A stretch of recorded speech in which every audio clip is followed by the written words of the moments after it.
আদালতের মাধ্যমে সমাধান হবে। আমরা বারবার বলেছি আদালতের মাধ্যমেই সমাধান হয়েছে।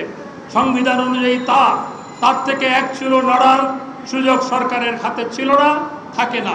এটি কোনো ছাত্ররা করে নাই, এটি কোনো প্রকৃত ছাত্র এগুলোর সাথে যুক্ত ছিল না, কোনো ছাত্র আন্দোলনকারীরা এটি করে নাই।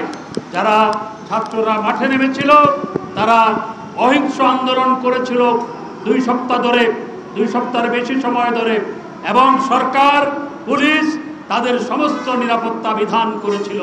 তারা সমাবেশ করেছে, সরকারের কাছে দাবি দেওয়া দিয়েছে, এমনকি তারা রাষ্ট্রপতির কাছে গিয়েও তারা দাবি দেওয়া পেশ করে এসেছিল। তারা প্রধানমন্ত্রীর কার্যালয়ে যাওয়ার কথা ছিল, প্রধানমন্ত্রীর কার্যালয়ে গেলেও তারা সেই সুযোগ পেত। এবং এই আন্দোলনের সুযোগ নিয়ে বিএনপি জামাত সন্ত্রাসী জঙ্গি গোষ্ঠী তালেবান ভাবাদর্শে যারা উজ্জীবিত সেই জঙ্গি গোষ্ঠী তারা নরসিংদীতে তারা কারাগারে হামলা চালিয়েছে এবং সেখান থেকে 9 জন জঙ্গিকে তারা ছিনিয়ে নিয়ে গেছে এবং অস্ত্র লুট করেছে। এটি রাষ্ট্রের উপরে হামলা। তবে প্রশ্ন থেকে যায়, আমরা বলেছিলাম যে আদালতে বিচারাধীন বিষয়, যেহেতু আদালতে বিচারাধীন বিষয়, সরকারের পক্ষে এক্সিকিউটিভ অর্ডারে কোনো কিছু করা সম্ভবপর নয়। আদালতের মাধ্যমেই এই কোটা সমস্যার সমাধান হবে।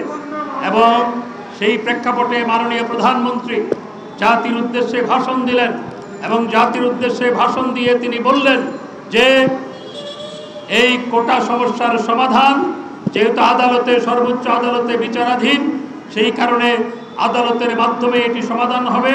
শিক্ষার্থীরা হতাশ হবে না, কারণ সরকার কোটা ব্যবস্থা বাতিল করেছিল ছাত্রছাত্রীদের দাবির প্রেক্ষিতে 2018 সালে, এবং এই কোটা ব্যবস্থা হাইকোর্ট সেটির বিরুদ্ধে সংক্ষুব্ধ কয়েকজন হাইকোর্টের দ্বারস্থ হওয়ার পর হাইকোর্ট কোটা ব্যবস্থা বাতিলের আদেশ দেয়। সরকার সাথে সাথে হাইকোর্টের আদেশের বিরুদ্ধে আপিল বিভাগে আপিল করে সেটিকে স্থগিতাদেশ আনে, অর্থাৎ সরকারের যে আদেশ 18 সালে সেটি বলবৎ ছিল। এরপরও কেন ছাত্রছাত্রীদের ভুল বোঝানো হলো? এরপরও কেন প্রধানমন্ত্রীর বক্তৃতার আধা ঘন্টার মধ্যে কেন আবার ব্লকেডের ডাক দেওয়া হলো? সেই ডাক দেওয়ার প্রেক্ষিতেই বিএনপি জামাত সেখানে ঢুকে পড়ে তারা এই নৈরাজ্য চালাতে পেরেছে। আদালতের মাধ্যমে সমাধান হবে। আমরা বারবার বলেছি আদালতের মাধ্যমেই সমাধান হয়েছে। সংবিধান অনুযায়ী তার থেকে এক চুলো নড়ার সুযোগ সরকারের হাতে ছিল না, থাকে না। সুতরাং কেন এই ছাত্রছাত্রীদের ভুল বোঝানো হলো এবং প্রধানমন্ত্রীর বক্তৃতার পর আধা ঘন্টার মধ্যে আবার কেন ব্লকেডের ডাক দেওয়া হলো?